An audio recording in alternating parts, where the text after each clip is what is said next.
Hello বন্ধুরা, right medicine চ্যানেলে আপনাদের স্বাগতম। বন্ধুরা, আজকে আমি আলোচনা করব ক্যালপল ড্রপ নিয়ে।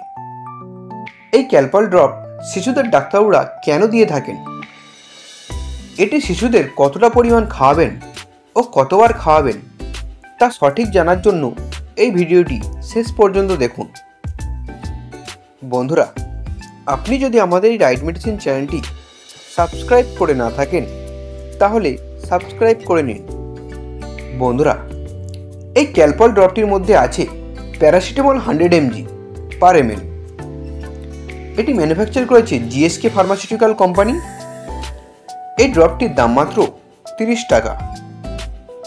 বন্ধুরা, এই ক্যালপল ড্রপটি প্রধানত শিশুদের জ্বরের চিকিৎসার জন্য ব্যবহার করা হয়। যেসব শিশুদের বয়স 1 বছরের কম তাদেরকে ডাক্তাররা এই ক্যালপল ড্রপটি দিয়ে থাকেন। এটি জ্বর কমানোর জন্য দারুণ কাজ করে থাকে। এছাড়াও শিশুদের ব্যথা থেকে মুক্তি পাওয়ার জন্য ডাক্তাররা এই ড্রপটি দিয়ে থাকেন। শিশুদের ভ্যাকসিন নেওয়ার পর যদি জ্বর আসে বা ব্যথা হয় তার জন্য এই ক্যালপল ড্রপটি ডাক্তাররা দিয়ে থাকেন।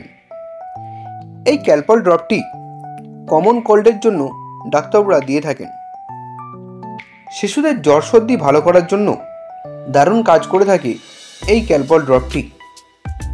বন্ধুরা, এই ক্যালপল ড্রপটি খাওয়ার নিয়ম আপনি আপনার ডাক্তারের সাথে অবশ্যই পরামর্শ করে জেনে খাওয়াবেন। তবে সাধারণত 1 থেকে 4 মাস পর্যন্ত শিশুদের 6 ফোঁটা করে দিনে 2বার থেকে 3বার দেওয়া হয়ে থাকে এবং 4 থেকে 6 মাস শিশুদের 10 ফোঁটা করে দিনে 2বার থেকে দিনে 3বার দেওয়া হয়ে থাকে এবং 6 মাস থেকে 1 বছর পর্যন্ত শিশুদের 15 ফোঁটা করে দিনে 2 থেকে 3বার দেওয়া হয়ে থাকে। বন্ধুরা, ভিডিওটি ভালো লাগলে একটি লাইক করবেন। পরের ভিডিওটি কোন মেডিসিন নিয়ে দেখতে চান তা কমেন্ট করবেন। এইরকম আরও মেডিসিন সম্পর্কে ভিডিও দেখার জন্য এখনই চ্যানেলটিকে সাবস্ক্রাইব করবেন। ভিডিওটি শেষ পর্যন্ত দেখার জন্য আপনাকে অসংখ্য ধন্যবাদ।